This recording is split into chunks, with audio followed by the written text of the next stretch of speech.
بسم اللہ الرحمن الرحیم۔ ماہ شعبان کی 12ویں شب کے اعمال۔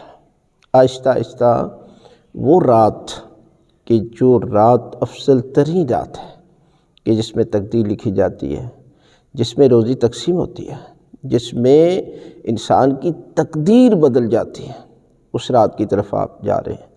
لہٰذا اس شب میں آپ نے کرنا کیا ہے؟ 12 رکعت نماز پڑھنی ہے 12ویں شب میں، دو کر کے 2 رکعت نماز پڑھتا ہوں یا پڑھتی ہوں قربتاً الی اللہ، اللہ اکبر۔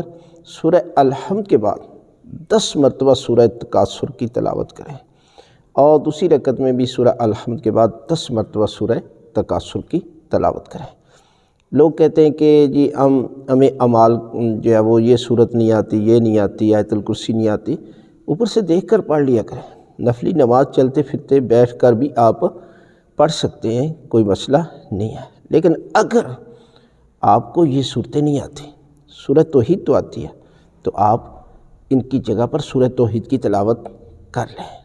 لہٰذا اس کا اجر کتنا ہے، اس کا ثواب کتنا ہے؟ تو اللہ کے رسول فرماتے ہیں کہ پروردگار اس کے 40 سال کے گناہ معاف کر دیتا ہے، 40,000 درجات کو بلند کرتا ہے، اور 40,000 فرشتے اس کے لیے قیامت تک استغفار کرتے رہیں گے، اور 70,000 فرشتے قبر میں اس کی زیارت کے لیے آئیں گے، اور اس قدر اس کو اجر ملے گا کہ شب قدر میں جتنا اجر ہوتا ہے، جتنا جاگنے کا ثواب ہے، اتنا پروردگار جو ہے وہ اس کے نامہ اعمال میں ثواب کو لکھ دے گا۔